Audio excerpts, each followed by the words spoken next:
Hello everybody and welcome back to the Read a Book Everyday Challenge, where we're going to be talking about my read for day 10 of the Read a Book a Day Challenge for October 2025. Now, I was contemplating high fantasy, I was contemplating paranormal romance. I was thinking to myself, dare I dip my toe back into the pool of contemporary romances when the ones that I've read so far have been disappointing? But I decided, be brave, Christy, take a measured risk. And as I looked around my room, my eyes landed upon what seemed to be the perfect bet, my girl Tessa Bailey. Because with a Tessa Bailey romance novel, you know what you're getting. The queen of insta-love writes absolutely brilliant spicy scenes, and her Big Shot series has been really fun to read to date. So let's chat about Picture Perfect, the latest release from Tessa Bailey, and the latest instalment in the Big Shot series. And I'll tell you what I liked about it. Because let me be clear, I really enjoyed myself last night. Honestly, I love Tessa Bailey. If she has a book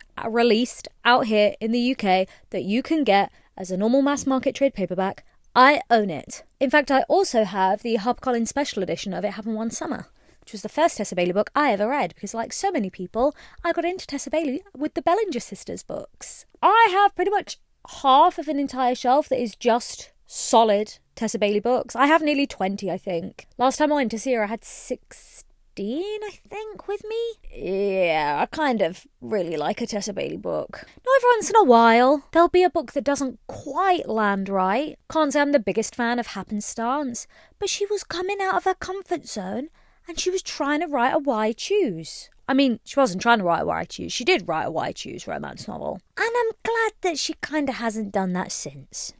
Okay, we're back on form. Her Big Shot series has followed professional sports players. We started off with a golfer and have then slowly been making our way through the ice hockey team that his best friend is a member of. So basically, it's been loads of Tessa Bailey ice hockey romances. And I love that. Fun fact, actually, my desktop wallpaper, like on my computer, is a picture of me with a book open as I am cruising down the Nile. And said book is actually The Au Pair Affair by Tessa Bailey, the second book in this series. I'm there by the cataracts, like literally where Agatha Christie wrote Death on the Nile, reading Tessa Bailey's The Au Pair Affair. True story.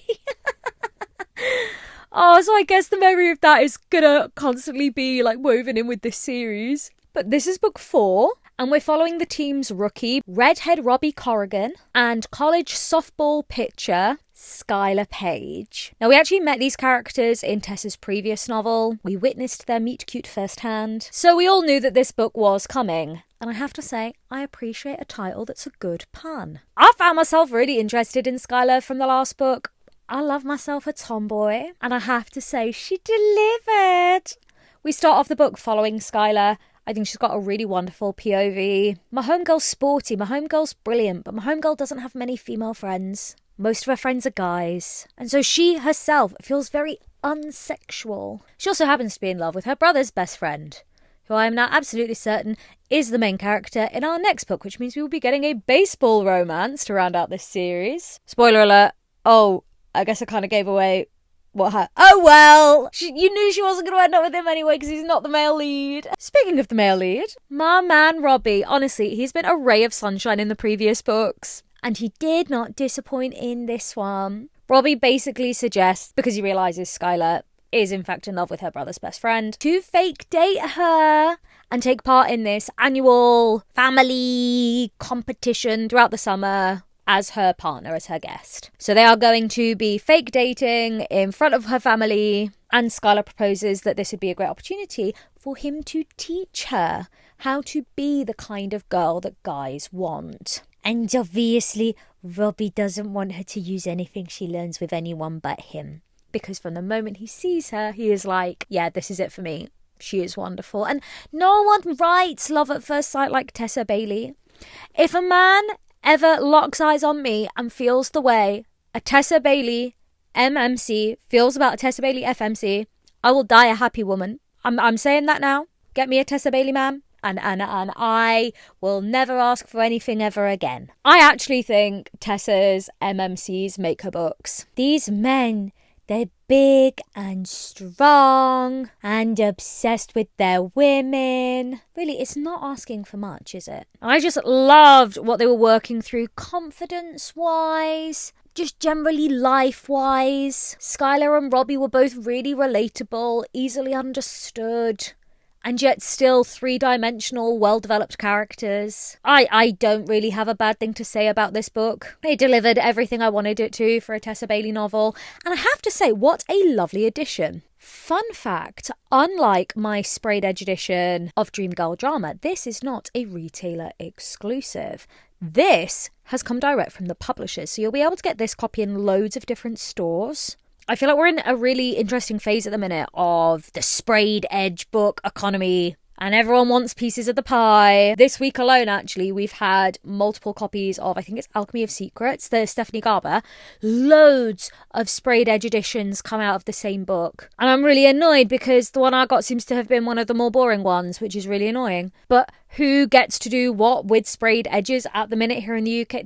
It's all happening. Everything is a flutter and a buzz. So it doesn't surprise me that publishers are going, well, you know what? We'll be doing our own sprayed edges. This one is particularly nice. I really, really love this. They're soft balls that are in the shape of hearts. Simple, elegant, efficient. I really, really like it. Honestly, can you imagine if all of the books in the series had something to do with like little hearts on the edges, like matching sprayed edges, and the theme was hearts? That would be so Tessa Bailey. Could have been so cute. The first one, they could have been golf balls, and the second one, they could have been pucks, and then the third one, not pucks. I mean, what could it have been? That one, TBD. TBD, that one. No, that one, you still could have had heart patterns, but you could have had hockey sticks making the hearts. That could have actually been really cute. You know, like when people bend other things like cherry stems into making a heart shape, but with the hockey sticks. Seriously, guys, someone just pay me. Like, I have a bajillion ideas. That would have been really good for this series. Just saying, just saying. People pay me money for these ideas, please. They're very, very good. They'd make you a lot of money. Just saying. But yeah, all in all, no notes. Fun times. The spice, always brilliant. Always fantastic. There's a scene in the bathroom. It was great.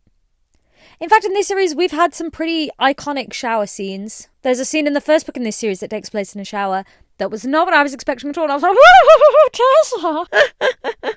That I think about every once in a while. The shower scene in this, I personally preferred, but that's just because of the things that I'm into. If you know, you know, and if you don't, read the books, guys. But yeah, this was absolutely delightful. I loved the journey these characters were going on. I loved their dynamic. I loved what was going on with Skylar's family. Tessa Bailey just never overdoes it. You know, with a Tessa Bailey book, I feel like I'm getting a good Vicky Sponge.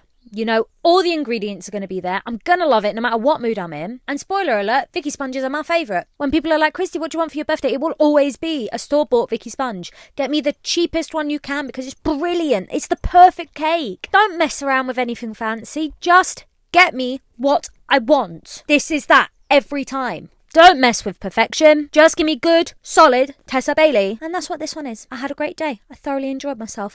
I will, however, have to move to be doing some romantasy this weekend. Okay? I'm not going to do another contemporary romance. We're going to do romantasy because it's the weekend and I need to get through. I've got them on the TBR. They need reading. And I hear some of these ones that I have on my TBR are really, really, really good. So I'm kind of tempted by Rose in Chains, actually. You know, inspired by Alchemized last Saturday, Rose in Chains this Saturday. Ooh, oh, that's literally me making my mind up right here, right now. Oh, okay, there we go. I'm reading Julie Soto. We're doing Julie Soto today. Yay! Oh, that's actually made me really happy. God, I'm easily pleased. So there you go, guys. 10 days out. We're a third of the way through. That's crazy. How am I feeling at this point? I feel like we've been in a dip, but we've rallied, okay? We are on the up and up. Let's keep the positive energy going. Bearing that in mind, please make sure you give this account a subscribe. Follow me, please. Pretty please. If you haven't given this video a like already, why on earth not? I'm a delight. And I think I've taken up enough of your time. So I will love you and leave you and hopefully see you tomorrow as we continue on with my reading challenge. It's been a delight to talk to you. I will speak to you later, alligators. Goodbye, at least for now.